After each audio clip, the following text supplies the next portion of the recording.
Hi everybody, it's Jonathan Reeves here again. Now today we're going to be doing a bit more testing on my new MacBook M1 Pro. I'm going to be doing some testing on both Vectorworks and Twinmotion, the key applications that I use. So this is exciting and this is what I'm really keen to find out how it performs. So I do hope you enjoy the video and please remember to subscribe if you're new around here. Going to be having lots more videos coming in the next few months. So yeah, it'd be great to see you join the channel. Thanks for watching. Enjoy. Okay everybody, so here we are in the latest version of Twinmotion and we're going to do some initial testing. So what I'm going to do is open up this panel on the right hand side, the scene graph, and down here you see the statistics panel. So I'm just going to pop this one up.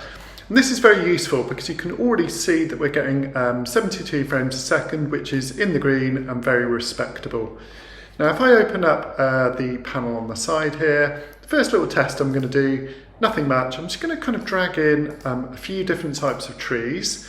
Now one of the lovely things with Twinmotion, as you know, is got gorgeous sort of natural environments and trees. So I'm just going to select a bunch here. And as soon as I click, it will place a random tree and a random size.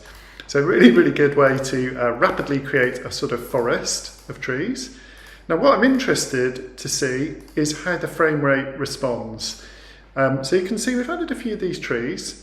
I'm moving around now using my navigation keys on the keyboard, and at the moment everything feels very, very smooth. Now I can go a bit faster if I want to by clicking 2, that will kind of speed me up. If I go 3, I can go a bit faster as well. So I've got a very respectable 30 frames a second generally as I'm moving around, which is in the green the majority of the time. Now if we check the quality settings, what we can do is we can just pop down to Preferences, Quality Settings. You notice I'm in Ultra.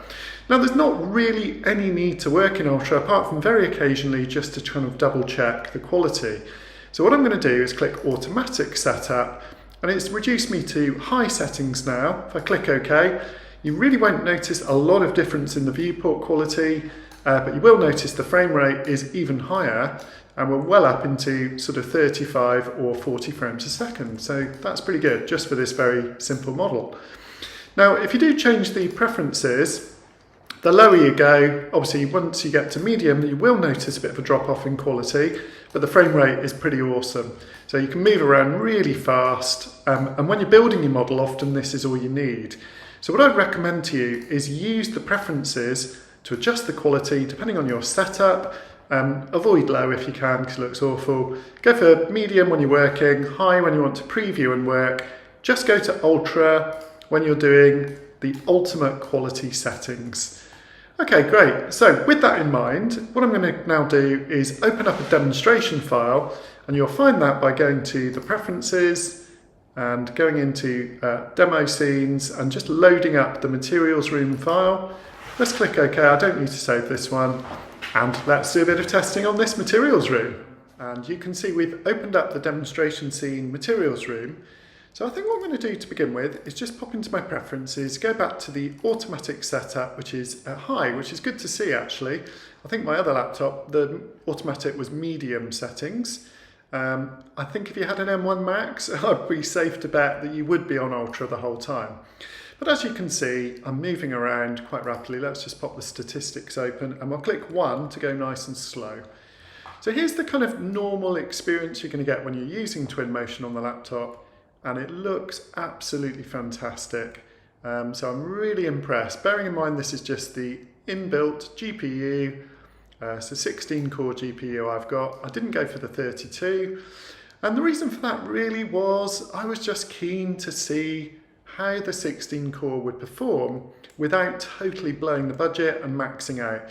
Because my theory was that most architects and most designers will go for a model which isn't necessarily the top of the range one. Now I've got a friend who's ordered the Max version of the MacBook Pro, so I'll ask him to do a bit of testing and we'll be able to compare the two. Hopefully I won't regret my decision, but so far I'm very, very happy. As I say, there's a couple of tips that I can give you in order to get even higher frame rates. Now the first one is the obvious one. You just simply drop the quality settings down. And what you could do actually, you could keep it on high And for example, you might just want to drop down the quality settings on just a few different areas here, Anti-aliasing tends to make probably a big difference, but you see you do lose quite a bit of quality. But as I say, it doesn't matter, because when you're navigating around building the model, you know, let's say I'm going to be dragging some items in. Let's get my objects. Let's go to home. Let's get a couple of plants or something. You can see it's just instant. So when I'm working, you know, I don't need to be worrying about the quality at all. I can basically just be working away with my model in super speed. What I really do find very snappy is as soon as I click on the object, there's no delay. Now there used to be a bit of a delay on my other laptop, and I'm pretty pleased with that. So as soon as I kind of click, I get the object loaded, and every click I make, I can just sort of, you know, put lots of plants in quite rapidly. So that's cool. Okay, so no problem there with the frame rates at all. The other tip, let me go back to just automatic settings on high. As I say, once again, look at the difference on ultra. Bit nicer reflections, you know, maybe slightly nicer lighting. But what you can do is just pop it into ultra settings and have a little play with the lighting as you need to. So I think that's a really, really good tip. And there's nothing about this performance that is, you know, in any way sluggish or jerky at this stage. I'm looking forward to seeing how this performs when I plug it into my big 32-inch screen. Obviously I'll expect to see a little bit difference in the graphics there, but that'll be another little test we'll do a bit later. The other thing that you can do is go into your preferences and actually go to your display and basically drop down the resolution. To drop the resolution in all programs, including Twinmotion, just pop into displays and check out the resolutions here. Rather than using the default all the time, you can go for scaled, and you can see I'm on the most space at the moment with the maximum sort of pixels, but you don't have to run it like this. You could go down to something a bit lower. I'm not going to change it now because I'm recording, but drop it down a bit and that will give you a better frame rate. So that's another good tip to increase the frame rate and get more smooth renders. Okay, so another little test we're going to do is basically just setting up a couple of images. There we go. And what we're going to do is basically render this out at 4K. So there's my image. That's good. Let's go to more, go to format, and let's choose 4K. So 4K is a really good benchmark. In Twinmotion, you can actually render right up to 8K if you really want to. And I've actually done some 8K renders recently, and they were running really, really nicely. Let's just keep it on 4K for now. And basically, let's do a couple of images here. So we'll kind of pan around. Let's go down to another view here. That's a nice little one through the plants there. And let's click Create Image. Let's do maybe one more with a bit of glass in there. That looks really nice, that glass, doesn't it? I like that. In fact, let's go between them, see how that looks. Looks pretty cool. Okay, just for fun, we'll do this funny little view here. Now I can review the views very easily. All of them should be 4K because the first one was Ultra HD, that's good. And let's just go for the render test. So to export them in Twinmotion, we just click Export. Simply click to load in the images here. And here we go, let's click Start Export. Let's make a new little folder, Twinmotion, testing. And away we go. Let's click Select. And this is a really, really good time to have a quick look at my statistics panel up at the top. You're going to notice you can just about see my CPU is not doing that much work. Okay, so this is a little screen stats. Now, the rendering is progressing in the background, it's almost done, but you can see basically the apps that I've got using most memory, obviously my screen recorder and Twinmotion. Now do bear in mind the screen recorder obviously has an effect on frame rate, quite a big one, so when I'm not using that I expect to get better performance. I've only got 16 gigabytes of memory, but what you're going to see is my memory is absolutely fine. For this is quite a decent sized model, it's now dropped down again. So the memory management on the new M1s looks really good so far. I'll be doing more testing and confirming on this a bit later. The processor's now dropped right down, it's virtually doing nothing. And if I want to, I can also go and have a look at the GPU as well, I think, with this, we'll see. But anyway, if I pop open now the statistics panel, so don't forget, you must click back onto Twinmotion, then we can pop the panel open. You'll see the last render time available down here.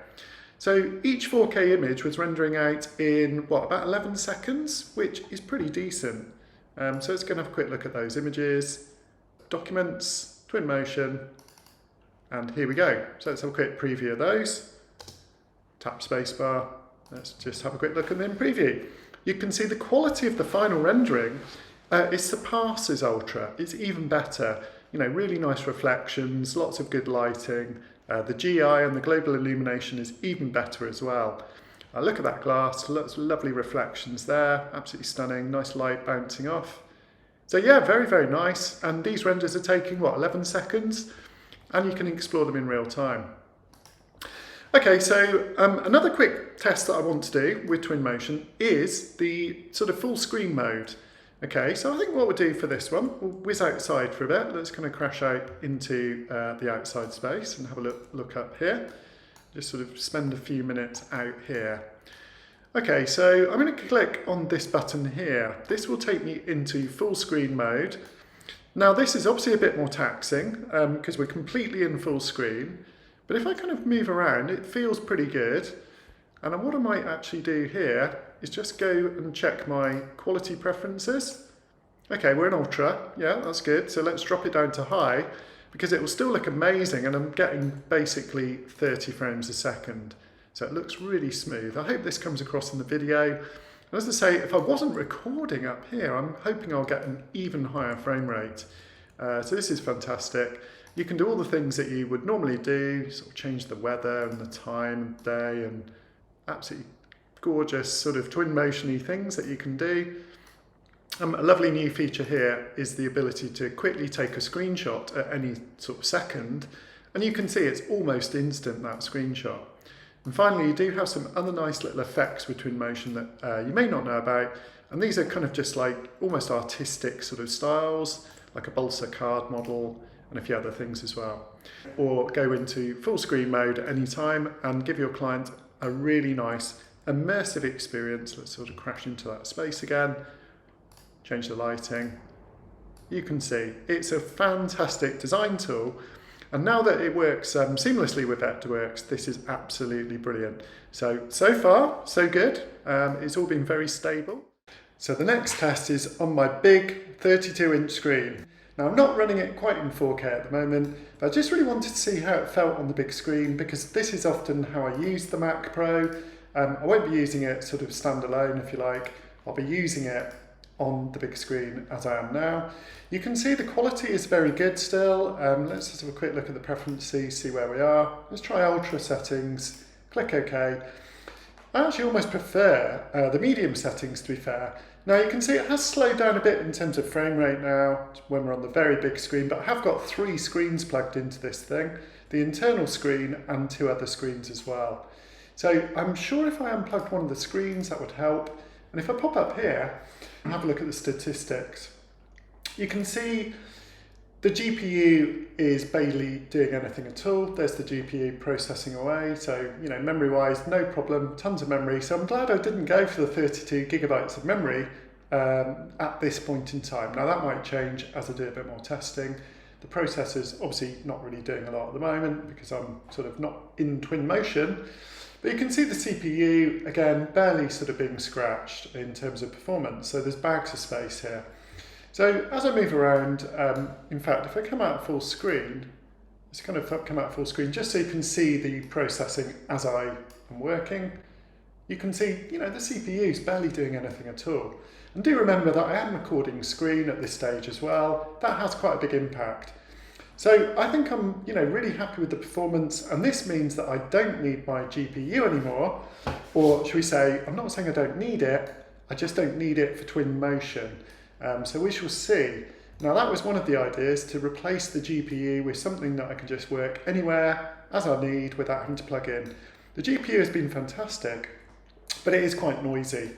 And also, you know, with the other computer that was working well with it, it did sort of hold me back in terms of processing power. Now, I obviously need to do a lot more testing before I really establish if there's any issues or anything like that. I'm sure if there are, Epic Games will be kind of working on these for us to get them fixed on the new M1 processor.